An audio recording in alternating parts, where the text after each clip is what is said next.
Coming up, since we started Truth to Power TV a few weeks ago, we've already covered many strands of Tory cronyism and explained why Priti Patel, Matt Hancock, Robert Jenrick and Alexander Boris de Pfeffel Johnson himself should all be in jail, not in government. But this week, Tory corruption has reached new heights with cash for peerages and revelations about how relaxation in planning laws coincide with donations to the Tories from property developers. Keep watching. If you enjoy these videos, please hit the like button, and if you haven't already done so, please subscribe and get notified of new videos every Wednesday and Saturday. Declarations by the Electoral Commission show that the Tories collected donations of £6.5 million during the first quarter of this year. Of that sum, nearly £1 million came from 36 different property developers.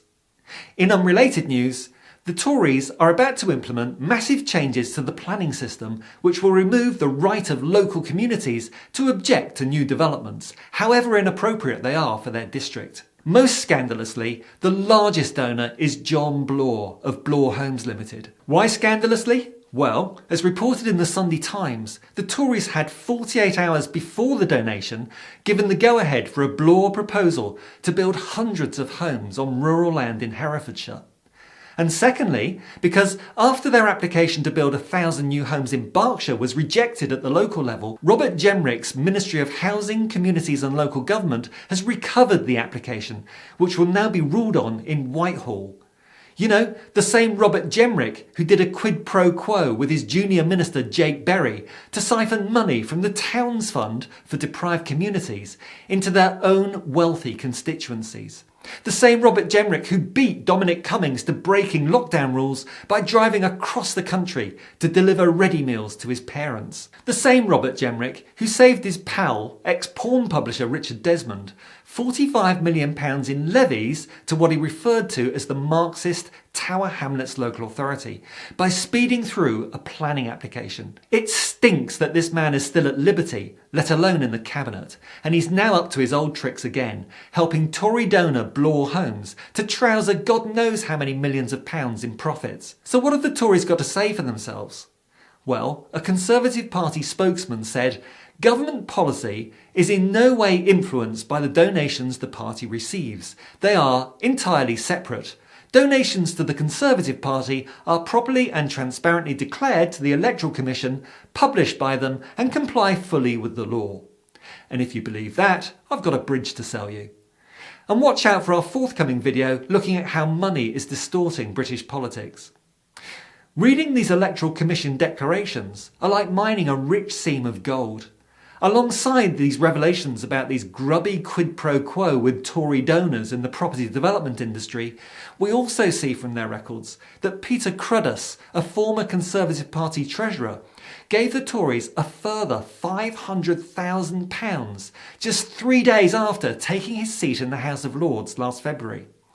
It was Boris Johnson who awarded Cruddas his peerage, and he did so in defiance of the independent Lords Appointments Commission, who had advised that Cruddas was not a suitable person to be made a Lord. Channeling Mrs Merton, for viewers old enough to remember her. But what first ever attracted you to the millionaire Paul Daniels? Quite why Boris Johnson was so keen to ennoble Cruddas, who has gifted £3 million to the Tories over the years, is not quite clear. But the good news is, Joe Maugham, over at the Good Law Project, has confirmed that they're going to challenge the appointment in the courts. Fresh off the back of their recent legal victories against Michael Gove and ongoing actions against Priti Patel and Robert Jenrick, the Good Law Project said it was unprecedented for the Prime Minister to press ahead with the nomination after objections were raised by the independent House of Lords Appointments Commission. Joe Maugham said that he believes it not just to be extremely odd, but also unlawful. I and nearly 50,000 other people have also signed a petition on the Legal Campaign Group's website calling for the removal of Cruddas' peerage, saying it makes a mockery of democracy. So why is Cruddas' appointment so troublesome? Well, the Appointments Commission raised historic concerns over allegations that Cruddas had offered access to the then Prime Minister David Cameron in exchange for donations to the party, the so-called cash for access scandal. At the time, Cruddas was the Tory party co-treasurer and he was forced to resign. Remember those heady days back in 2012 where someone in government was actually forced to resign when they'd been found to have broken the law stroke the ministerial code.